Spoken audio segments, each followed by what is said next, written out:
Hello there. Today, I'll be teaching you how to strike with nunchucks. Are you ready? The most basic strike is done like this.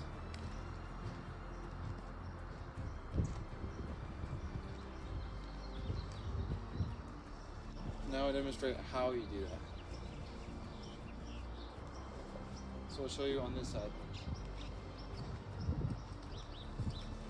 You notice when I swing, I don't actually hit myself with nunchucks. I just tap, bonk, just like that. It's not even really a bonk. I don't know why I call it that. It's a slight tap. That's all it is. You have to kill the momentum. In order to do that, you have to remember that this is where you're hitting the hardest. After that, you don't need to hit that hard. You don't need to give any more strength to it. You can't slow down. Practice like that. And when you slowly slow down, your nunchuck, your flying part of the nunchuck, is going to slow down too. This is why you have to slowly slow down. If you don't do it, if you just slow down very quickly,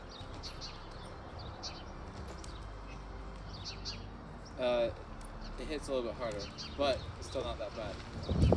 That's one of the bad raps that nunchucks get, that you're going to hurt yourself. It's actually a little bit harder to hurt yourself than you may think.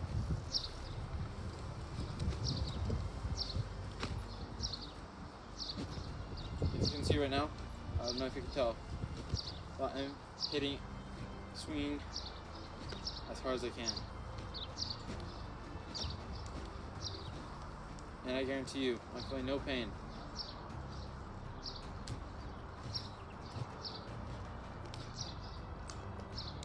The next aspect of this swing is to make sure that it's not just your arm that's swinging. You're kind of twisting your body.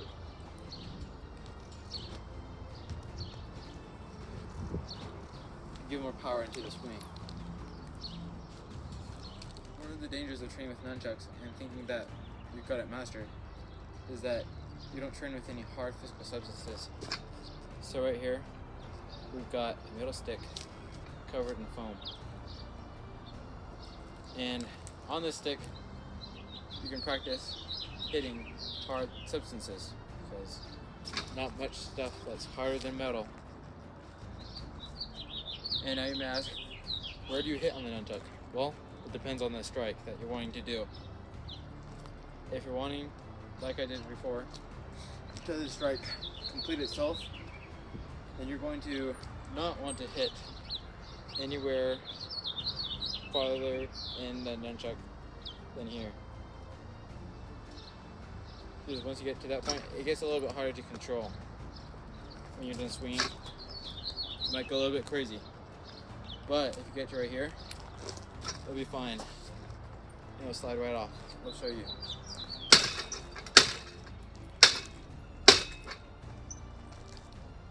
As you see,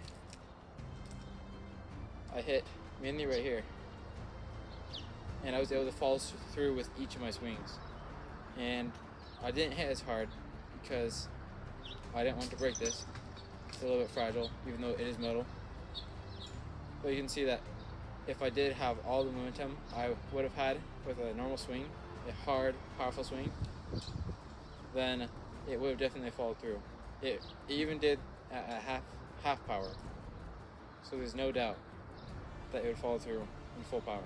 What I showed you was a very basic strike that almost anyone with just a little bit of experience can do.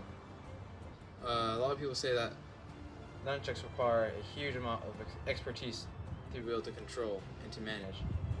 But really, if you want to defend yourself, it's not that hard of a weapon to train with. I'll also be dedicating a part of this video to something called traveling. Now this is done with nunchucks when your nunchucks are not in the exact spot you want them to be. You may have seen me doing this in some of my earlier videos.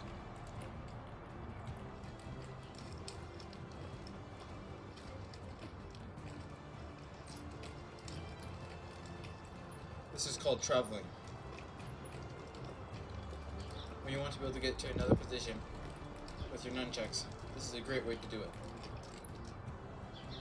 And in between strikes. You see that? I just went from here into third position.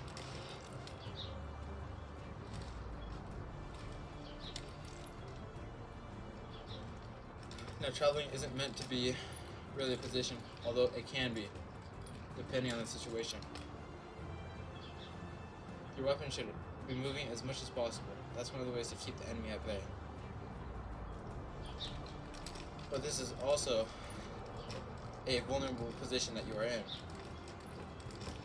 And so you try to do it as fast as possible. You see that? It was very fast. I moved from third position into a diagonal strike. This is one of the most basic strikes you can do. Second to the one I just showed you. Basic strike number 1.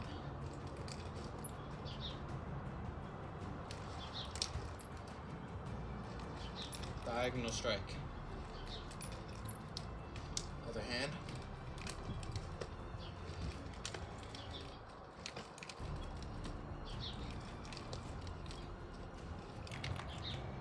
Now, depending on the weight of your nunchucks, you might do traveling a little bit differently. It doesn't just depend on that either. It also depends on the length of the chain or cord that is in between your 2 nunchuck sticks. For me, my hand moves about the length of my hand.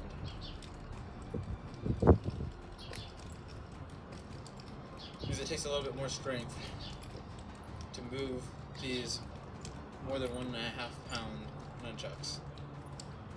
These are solid rubber, and they're a little bit bendy, but they're extremely solid. Now, Amnik, you may say, how can I trust that you are actually good with nunchucks? How can I trust that what you're saying is actually valid? Well, let me show you.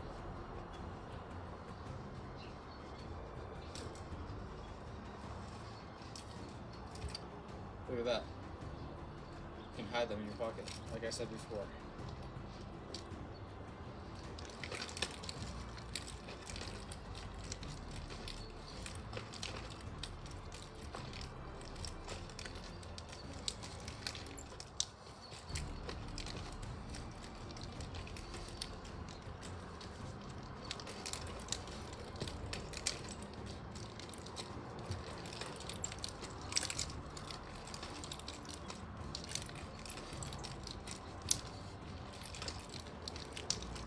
Hopefully I've gained a little bit of your respect and perhaps your attention.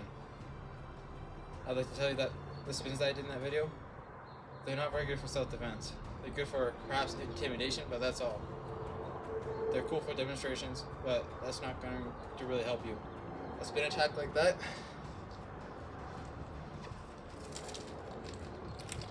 it might help a little bit, but it's not going to be anywhere near as powerful or solid as a basic attack.